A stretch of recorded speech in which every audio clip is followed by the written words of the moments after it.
Welcome back, everyone. Before we dive in, make sure you drop your thoughts and the lessons you took from this story in the comments. And don't forget to like and subscribe. Let's get into it. The woman was wearing her robe. Naomi Douglas sat frozen in her car, parked 3 blocks from her own house in Charlotte, North Carolina, watching the home security footage on her laptop. The timestamp in the corner read 2:47 p.m. on a Tuesday, right in the middle of the client meeting she had just finished downtown. On the screen, the woman walked through Naomi's living room like she belonged there, her bare feet tapping across the hardwood floors Naomi had picked out herself 7 years earlier.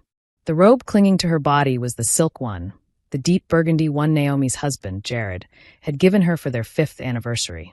The robe Naomi kept hanging on the bathroom door because she loved the way the fabric felt against her skin on lazy Sunday mornings. The stranger had taken that robe off the hook, wrapped it around herself, and tied the belt the way Naomi always did, with a simple knot at the waist. Naomi watched as the woman wandered into the kitchen, opened the refrigerator like it was her own, took out the expensive organic orange juice Naomi bought from the specialty market, and drank straight from the carton. The footage kept rolling. The woman set the juice back in the refrigerator and turned toward the hallway that led to the bedroom. Naomi's bedroom. A moment later, Jared appeared in the frame, coming from that same hallway wearing nothing but his boxers. He walked up behind the woman, slipped his arms around her waist, and kissed her neck. They laughed about something Naomi could not hear, because the cameras recorded only video, not audio. Naomi had installed the cameras 3 weeks earlier, when the gnawing sensation in her gut had become impossible to ignore. Jared's phone, once left carelessly anywhere, now was always face down. His business trips had multiplied. There were late-night text messages, closed-door phone calls, and that strange floral perfume she kept smelling faintly on his collar. Jared had explained it away as a client's wife being overly affectionate at a dinner, and Naomi had nodded, smiling, even as something inside her recoiled. She had told herself she was being paranoid. She had reminded herself that 8 years of marriage had to mean something. This was the same man who had held her hand at her father's funeral, who had helped her paint the walls of their first apartment, who had encouraged her when she left her job to start her own interior design business. A man who had promised her forever in front of 200 guests. A man who surely would not betray her. But the feeling would not go away. So Naomi had driven to an electronics store across town, paid cash for 3 small, motion-activated cameras, and installed them herself. One in the living room bookshelf, one in the kitchen behind a decorative vase, and one in the hallway near the bedroom door. The cameras uploaded directly to a cloud account that only she could access.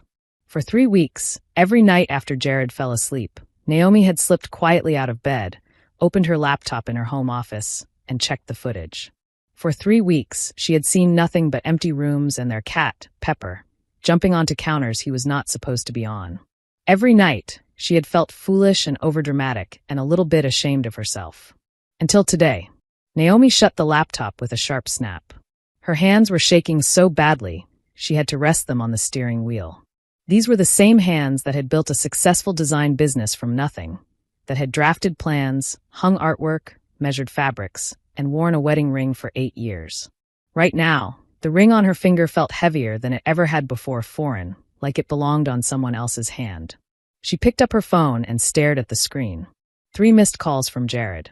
A text message waited beneath them. It said, "Hey babe, running late at the office. Don't wait up for dinner. Love you." "Running late at the office," Naomi whispered, her voice flat. The broken sound that left her throat afterward barely resembled a laugh. She checked the time. It was 6:23 p.m. She had watched him on camera kissing another woman at 2:47 p.m. What had they been doing in her house, in her bed, wearing her robe, for the last 3.5 hours? She could drive home right now, she thought.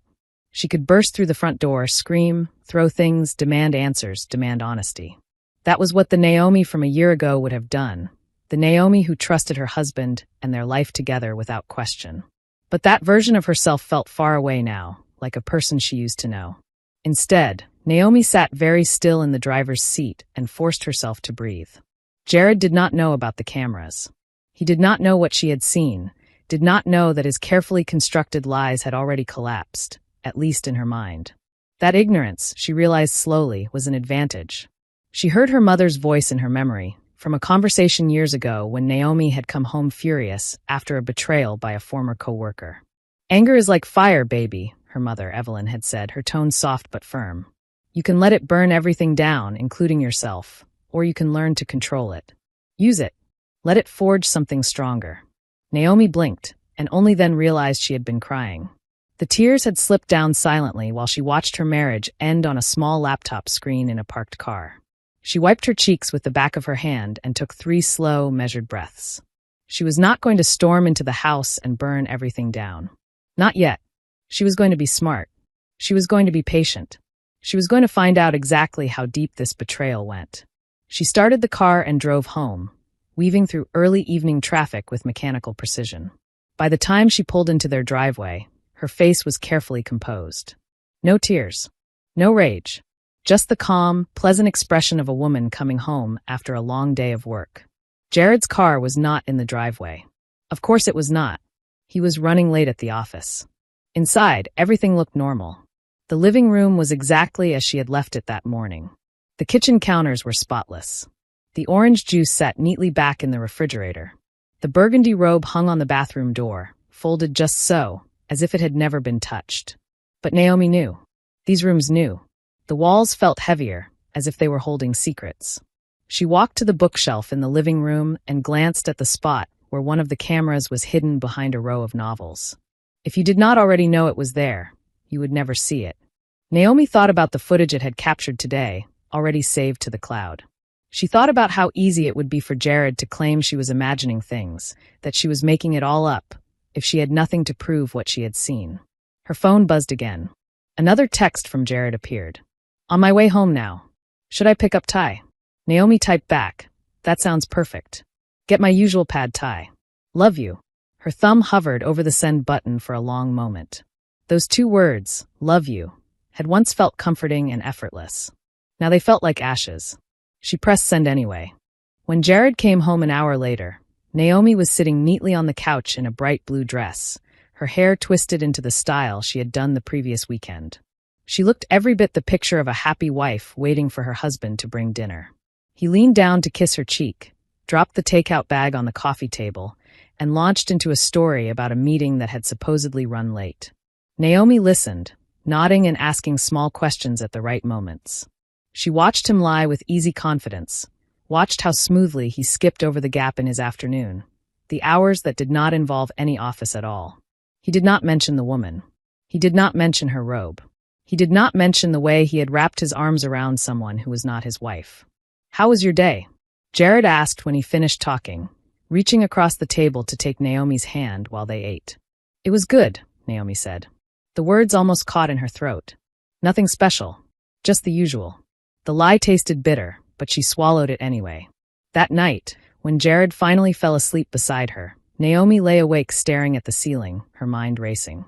She still did not know exactly what her revenge would look like. She just knew that this was not over. Not even close. 3 days passed, then a week, then 2. Naomi moved through her life like an actress reciting lines she had long since memorized. She woke up, made coffee, kissed Jared goodbye, went to client meetings, sent invoices, came home, cooked dinner, watched television at his side, and climbed into bed next to him. On the surface, nothing had changed. Every night, once Jared's breathing settled into the slow rhythm of deep sleep, Naomi slipped quietly out of bed and went to her home office. She opened her laptop, logged into the camera account, and reviewed the footage. She watched the empty rooms, Pepper's wandering path, the sunlight sliding across the floors as the hours passed. Most days, the house was quiet and still. Jared left in the morning and did not return until evening. But some days were different. The woman returned 10 days after Naomi had first seen her. This time, she arrived while Jared's car was already in the driveway, which meant he had come home in the middle of the day. Naomi watched them meet in the living room, watched Jared pull the woman against him, watched them disappear down the hallway together. 2 hours later, they reappeared. The woman's hair was slightly mussed. She wore different clothes than she had arrived in.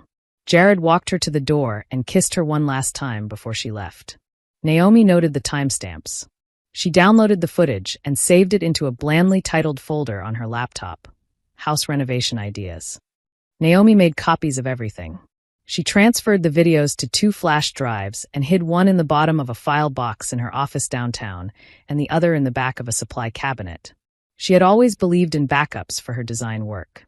Now she treated this the same way. The truth, she decided, would not be allowed to disappear. But the footage was only one part of the puzzle. Naomi wanted to know how far Jared had gone, not just with his body and his lies, but with their money. She started paying attention to things she had once ignored. She noticed how Jared always used a particular credit card she had never seen before when they went out to dinner. She noticed crumpled receipts he tossed carelessly rather than filing. She noticed his habit of stepping into another room for certain phone calls, his voice dropping low. One evening, while Jared was taking a long shower, Naomi picked up his phone from the nightstand. Her heart hammered so loudly she could hear it in her ears. She knew the passcode. It had been the same for years, their wedding anniversary. Her fingers trembled as she unlocked it and opened his messages. She scrolled down until she saw a conversation labeled with a single initial, B. Miss you already. Next Tuesday. Cannot wait, the last message from the other person read. Jared's reply was a simple heart emoji followed by, me too. Naomi stared at the screen until her vision blurred. She took screenshots of the conversation and sent them to her own phone. Then she deleted the outgoing images from Jared's device so he would not see them. She returned the phone to the nightstand exactly as she had found it and walked to the kitchen on legs that felt unsteady. She poured herself a glass of wine and watched the refrigerator light glow across the floor. When Jared came into the kitchen later, his hair damp, he looked at her with a slight frown. You okay, babe? You look a little pale. Just tired, Naomi said. It was a long day. Jared smiled and came up behind her, rubbing her shoulders. You work too hard, he said. We should take a vacation.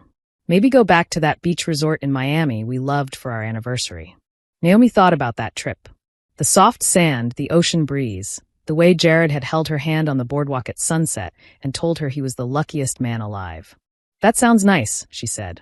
The lie was smoother this time. That scared her more than anything. The next day, Naomi called her closest friend, Tanisha, and asked if they could meet for lunch. Not at our usual spot, Naomi added. Somewhere quiet. I need to talk. Tanisha did not ask questions. She just said, text me the address, and hung up. They met at a small cafe on the far side of town, tucked between a dry cleaner and a bookstore. Tanisha was already there, sitting at a table in the corner, her patterned dress bright against the neutral decor. When Naomi walked in, Tanisha's eyes widened. Girl, what happened? She asked softly as Naomi sat down. Naomi did not answer right away. Her mouth felt dry. She had replayed this conversation in her mind a dozen times, but now that she was here, the words tangled. Finally, she pulled out her phone and slid it across the table. Just watch, Naomi said. Tanisha watched the video in silence. Naomi saw her friend's expression change moment by moment. Curiosity, confusion, disbelief, horror, and finally a hot, furious anger that mirrored Naomi's own. When the footage ended, Tanisha looked up, eyes glossy. How long have you known? She whispered. 2 weeks, Naomi said. Tanisha's voice rose despite her attempt to keep it down. 2 weeks. You have known for 2 weeks, and you have not confronted him? You have not put his clothes on the lawn? Naomi, what are you doing? I am not going to kick him out. Not yet, Naomi replied quietly. What do you mean, not yet? Tanisha demanded. He is cheating on you in your own house. In your bed. In your robe. What is there to think about? Naomi leaned forward, her voice low and steady. I need to know everything first. How long this has been going on. Who she is. Where the money is going. Because I checked our accounts, and there is money missing, Tanisha. Thousands of dollars that I cannot explain. Who cares about the money? Tanisha asked, shaking her head. He is already ripping your heart out. Is that not enough? It matters to me, Naomi said, and there was steel in her tone. If I leave, and I am going to leave, I am not walking away with nothing. He has already stolen my trust. He is not going to steal my financial future too. Tanisha stared at her for a long moment, then reached across the table and took her hand. Okay, she said. What do you need me to do? Something in Naomi's chest loosened. Until now, she had carried the weight of this alone, and it had been crushing her. I need someone who knows the truth, Naomi said. Someone I can talk to. Pretending everything is fine is exhausting, and I do not know how much longer I can do it by myself. You are not by yourself, Tanisha said firmly. You never were. I am here. Whatever you need, however long it takes. They sat together for 3 hours. Naomi told Tanisha everything: the cameras, the footage, the text messages, the missing money. By the time they left, she had more than anger. She had a plan, or at least the start of one. Finding the woman's name took another week. Naomi started with Jared's company website. He worked in commercial real estate, and his team was small. She studied each staff photo carefully, comparing them to the woman in the footage. The blonde hair, the smile, the height. Finally, she found a match in the administrative staff section. Brittany Miles, executive assistant, the caption read. Naomi blew out a slow breath. So this was the woman Jared had chosen. Not someone mysterious or glamorous, just an ordinary assistant who had decided a married man was worth climbing into bed with. Naomi saved the headshot and added it to a growing folder of evidence on her computer. From there, the pattern became easier to see. Brittany came to the house on Tuesdays and Thursdays, usually around 2 o'clock when Naomi was guaranteed to be at work. Sometimes she stayed for an hour, sometimes for 3. Once she stayed until nearly 6, leaving only 20 minutes before Naomi normally drove into the driveway. They were either getting bold or had always been this reckless. The financial picture slowly emerged next. Naomi found a receipt in Jared's pants pocket while doing laundry, a receipt for a $300 dinner for 2 at a restaurant she had never visited in a part of the city she rarely went to. The name of the restaurant made her stomach twist. She set the receipt aside and waited. That Saturday, Jared told Naomi he had errands to run. She watched him drive off, then quietly followed several car lengths behind. He drove across town to a strip mall, parked outside a private mailbox store, and went inside. When he came out, he carried a stack of envelopes. After he left, Naomi parked and went in. She approached the clerk with trembling hands and a carefully crafted story about being worried she had missed some of her husband's medical paperwork. The young employee, clearly uninterested in making things difficult for a woman on the verge of tears, glanced at the computer and told her the box had been open for 18 months. 18 months. Naomi drove home and sat in her car in the driveway for half an hour before she could make herself go inside. 18 months of hidden mail. 18 months of secrets. 18 months during which Jared had looked her in the eye and said, "We cannot afford that right now," while apparently paying for an entirely separate life. That night, Naomi called Tanisha. "I need a lawyer," she said. "A good one. Someone who understands divorce and money." "My cousin went through a mess with her ex 2 years ago," Tanisha said immediately. Her lawyer was a shark, but in a good way. "I will text you his name." The lawyer was Gerald Mitchell, a man in his 50s with calm eyes that missed nothing. His office sat on the 22nd floor of a downtown building overlooking the city. When Naomi stepped into the reception area for her first consultation, she felt like she was stepping into a war room. Naomi told Gerald everything, starting with the feeling in her gut and ending with the mailbox store. She showed him the footage, the screenshots, the receipts. Gerald listened, occasionally jotting down a note. When she finally finished, he leaned back in his chair and studied her. "Your husband has been careless," Gerald said. "And arrogant. That combination is useful to you." "How is any of this useful?" Naomi asked, exhausted. "Because he thinks you do not know," Gerald replied. "That kind of overconfidence leaves a trail. Here is what we are going to do. First, we need a complete picture of his finances. All of them. The accounts you know about, and the ones you do not. I work with a financial investigator who can help us trace the money." "Is that legal?" Naomi asked. Gerald gave a small smile. "Very. Any account opened during your marriage is subject to disclosure. Any marital funds diverted to support an affair are relevant. We are not breaking any laws. We are shining a light." For the next 2 hours, Naomi went through every aspect of her financial life with Gerald. Her business accounts, her personal savings, the mortgage on the house, their retirement accounts. By the time she left his office, she had a concrete plan, a retainer agreement, and a bill that made her wince. But she also had something she valued far more, a path forward. The financial investigator, a quiet, meticulous woman named Denise Harper, started working immediately. Within 2 weeks, she uncovered more than Naomi had ever imagined.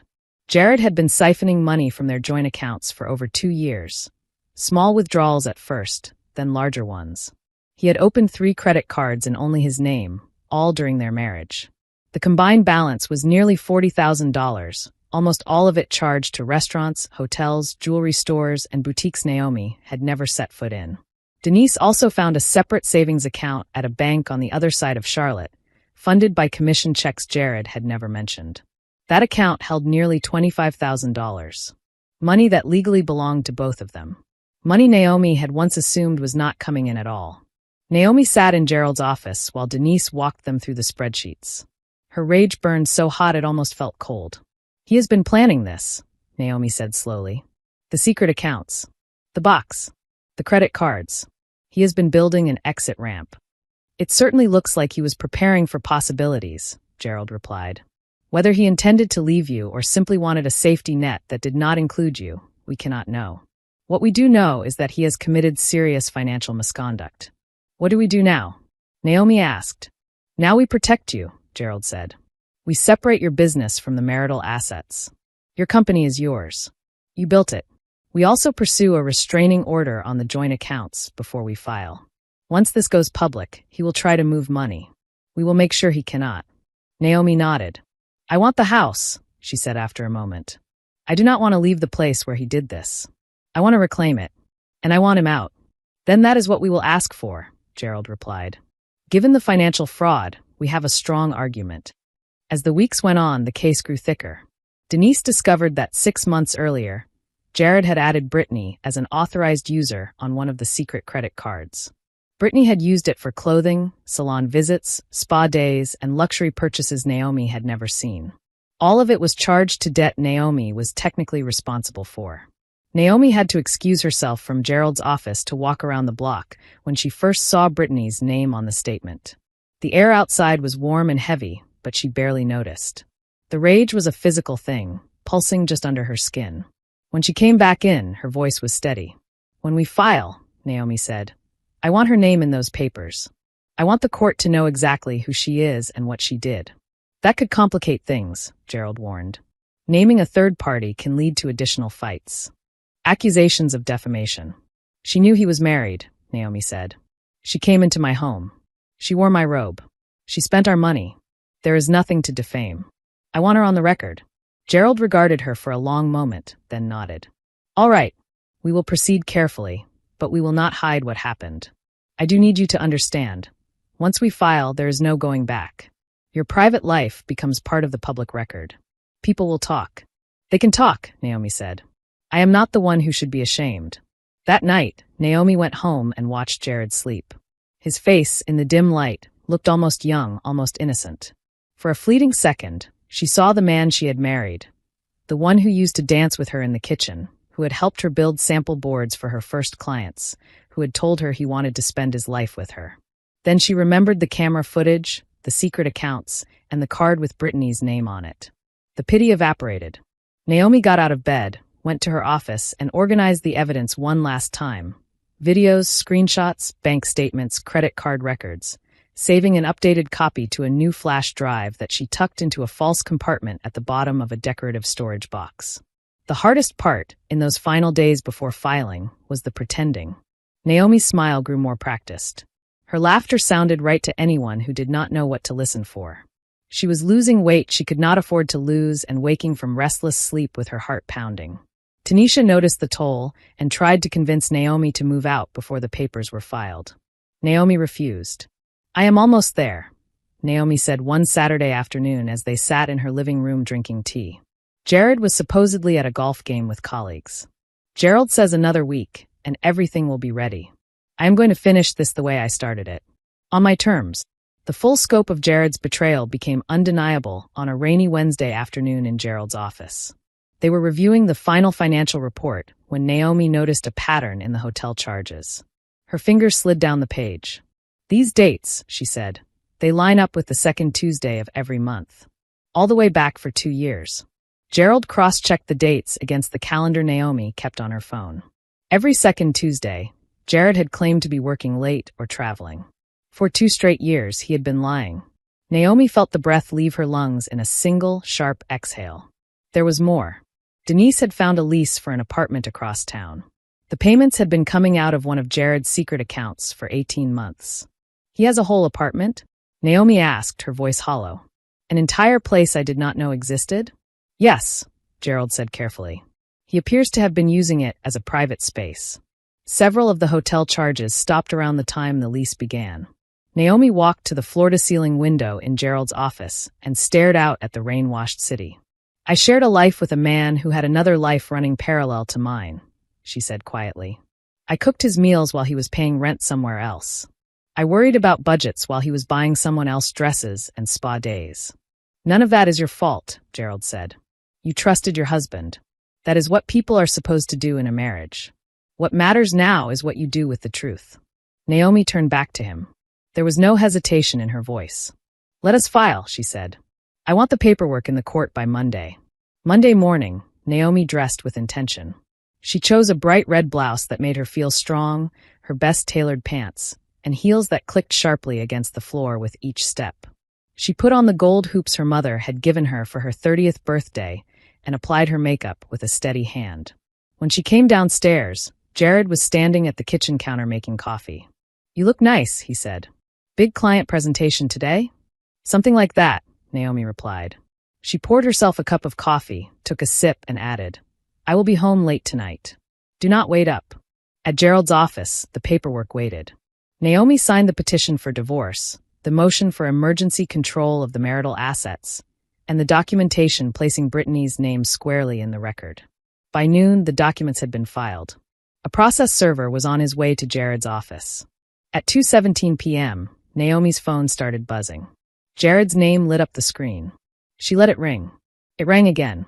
Then came a string of text messages. "What is this?" "Naomi, call me. This is insane. We need to talk." She read every word and then set the phone face down on Gerald's conference table. When she drove home at 6, Jared's car sat crookedly in the driveway. Every window in the house blazed with light. Naomi parked, sat in the car for a full minute to steady herself, then walked up to the front door. Jared swung the door open before she could touch the handle. His face was pale, his eyes wild. "Thank God," he said. "Naomi, I have been trying to reach you all day. What is going on? These papers, tell me this is some kind of mistake." Naomi stepped past him into the living room. He grabbed her arm. "Do not touch me," she said. Her tone was so cold that he let her go immediately. "You are accusing me of fraud," Jared said, his voice rising. "Of infidelity. You are trying to freeze the accounts and take the house. How could you do this without even talking to me?" "There is nothing left to talk about," Naomi replied. "Nothing left to." He stopped, shook his head, and tried again. "Naomi, if something is wrong, we can fix it. We can go to counseling. Whatever this is, whatever you think you know, we can get past it." Naomi looked him straight in the eye. "I know about Brittany," she said. "I know about the apartment. I know about the credit cards and the secret savings account. I know about the second Tuesdays. I know more than you ever thought I would, Jared." The color drained from his face. "How?" he whispered. "How do you know all of that?" "I put cameras in this house," Naomi said. "In the living room. In the kitchen. In the hallway. I saw her here. In my robe. In my home. I have video going back months." Jared sat down hard on the couch, his hands shaking. "Naomi, I can explain," he said. "It is not what you think." "Do not lie to me anymore," Naomi said. "You have been having an affair for 2 years. You have been stealing from our accounts to fund it. You have been living a double life and using me as cover. I am done listening to excuses." "I made mistakes," Jared said quickly. "Terrible mistakes. But you cannot just erase 8 years of marriage over this. I love you. You love me. We can fix this if you just give me a chance." Naomi picked up her purse from the side table. "I am going to stay with my mother tonight," she said. "I expect you to be gone by tomorrow morning. Leave your key on the counter. You can go to the apartment you have been paying for. I am sure it will be comfortable." "You cannot kick me out of my own house," Jared snapped, anger flaring. "It is not your house anymore," Naomi said calmly. "The court granted me temporary control of the marital property. You will be hearing from my attorney again soon. Take your personal things and go." "What about my job?" Jared demanded as she walked toward the door. "What about my business partners? If they find out about this?" Naomi turned back to him. "You should have thought about that before you brought your affair into our home," she said. "Your reputation is your problem now." She left him standing in the doorway, calling her name as she backed out of the driveway. Naomi did not look back. She drove straight to her mother's house on the other side of Charlotte, her hands finally beginning to relax on the steering wheel. Evelyn was waiting on the front porch, as if she had known exactly when Naomi would arrive. She opened her arms as Naomi walked up the steps. "It is done," Naomi said into her mother's shoulder. "He knows everything. How do you feel?" Evelyn asked quietly, guiding her inside. Naomi thought about it. "Free," she said. "For the first time in months, I feel free." The weeks that followed were a blur of hearings, paperwork, and hostility. Jared hired an aggressive attorney who tried every angle, claiming the cameras violated his privacy, arguing the financial records had been obtained improperly, attempting to paint Naomi as a vindictive wife who had pushed her husband away. None of it worked. Gerald countered each claim with documentation. The cameras had been installed in Naomi's own home to protect herself. The financial information had been accessed through legal channels. The evidence was overwhelming. Naomi sat through hours of testimony, listening as Jared minimized, dodged, and blamed. His lawyer tried to twist her words during cross-examination, suggesting that her focus on her business had left Jared feeling neglected. Naomi answered every question clearly, refusing to let guilt that did not belong to her settle on her shoulders. The turning point came when Brittany took the stand. She wore a simple dress and no jewelry, her hair pulled back, her hands twisting in her lap. Under questioning, she admitted that she had known Jared was married. She admitted that she had been to the house multiple times. She admitted that she had used a credit card Jared gave her, in his name, for personal expenses. At one point, Brittany tried to imply that Jared had told her his marriage was effectively over, that he and Naomi were little more than roommates. Gerald calmly entered the footage showing Jared kissing Brittany in the kitchen while texting Naomi, "Love you," running late at the office. Brittany's shoulders slumped. Naomi watched her without feeling the explosion of rage she had expected. Instead, she felt a distant pity. Brittany had traded her dignity for someone else's husband and someone else's money. That was its own punishment. News of the affair and the financial misconduct eventually reached Jared's business partners. Real estate development relied heavily on trust, discretion, and reputation. Jared's had crumbled. Within a month, he was forced out of the company, bought out at a fraction of what his shares had once been worth. 3 months after Naomi filed, the divorce was finalized. She was awarded the house, 60% of the marital assets, and full control of her business. Jared was left with his personal debts, including every secret credit card balance and the remainder of the apartment lease. The court order was dry, full of legal language, but Naomi read it with a steady hand and signed her name with deliberate strokes. When she walked out of Gerald's office holding the final papers, Tanisha was waiting in the lobby. "Well," Tanisha asked. "It is done," Naomi said. "I am officially divorced." Tanisha hugged her tightly. "How do you feel?" Naomi exhaled. "Like I want a nap," she said. "And then a glass of wine. And then to watch something silly and not think about him at all." "That sounds like an excellent plan," Tanisha replied. Over the next 6 months, Naomi rebuilt her life in ways she had once only imagined. Her interior design business boomed. Word of her work spread, and clients began seeking her out for high-profile projects across Charlotte and Atlanta. She hired 2 assistants. She moved into a larger studio space. A local lifestyle show invited her to talk about design trends, and a regional magazine featured one of her projects. The house changed too. Naomi painted the walls, replaced the furniture, and ripped up the bedroom carpet. She bought a new bed set, new linens, new artwork. The burgundy robe went into a donation bin. She kept the robe for one last minute in her hands, then let it go. When she was finished, the house felt different, lighter, brighter, truly hers. Jared faded into the background of her life, reduced to the occasional update from mutual acquaintances. She heard that he had moved back in with his parents in a suburb outside the city, that Brittany had left him once the money and status evaporated, that he was struggling to rebuild his career at a smaller firm. Naomi did not smile at his misfortune, but she did not ache over it either. He was simply a consequence of his own choices now. One evening in October, Naomi attended an art gallery opening downtown. One of her clients, a painter whose studio she had recently redesigned, was debuting a collection. The space was full of people, soft music, and the scent of catered appetizers. Naomi wore an emerald green dress that brought out the warmth in her skin and a pair of heels she loved. She was standing in front of a large abstract canvas, trying to decide whether it looked more like a sunrise or an explosion, when a voice spoke beside her. "I cannot tell if that is supposed to be a storm or a celebration," the man said. "Maybe both." Naomi turned and saw a tall man with warm brown eyes and a slightly crooked smile. He wore a navy blazer over an open-collared white shirt, relaxed but polished. I was leaning toward a very dramatic sunset, Naomi said. Or maybe someone's wild interpretation of a bonfire. The man laughed. A bonfire. I like that. He offered his hand. I am Warren Lawson. I am an architect. I designed this building. Naomi Douglas, she said, shaking his hand. Interior designer. I redesigned the artist's studio across town, so I am partly responsible for all of this. Warren's eyes lit up. The studio with the exposed brick and the custom shelving? He asked. I saw photos. That was you. Guilty, Naomi said, surprised by the warmth of his reaction. It was impressive, Warren said. The way you used light and texture in that space was smart. It feels like a place where work actually happens, not just something staged for photographs. Naomi felt an unexpected flush of pride. Compliments on her work usually rolled off her. She was used to praise from clients. But this felt different. Warren was someone who understood structure and space, someone who saw the same things she did when he looked at a room. Your building is not bad either, Naomi said. The sight lines are clean.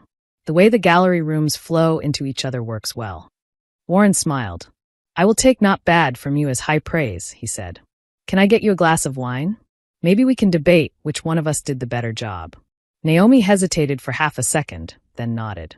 One glass, she said. And only if you promise not to use the word synergy. He laughed again. Deal. They talked for 2 hours, wandering from painting to painting with their glasses in hand. They traded stories about impossible clients and last-minute changes. Warren told her about the public library renovation he had just finished. Naomi told him about a young couple whose tiny bungalow she had transformed into a warm, functional home. The subject of her divorce did not come up. For once, Naomi let herself exist in a moment that was not about survival or strategy. She listened to Warren's quiet humor, watched the way his eyes softened when he talked about designing community spaces, and noticed how easy it felt to be herself around him. When the gallery began to close, Warren walked her to her car. The night air was cool, and the city lights flickered across the windshield. I had a really good time tonight, he said, shifting his weight slightly. Would you want to get dinner sometime? No pressure. Just dinner. A year ago, Naomi would have said no before he finished the sentence.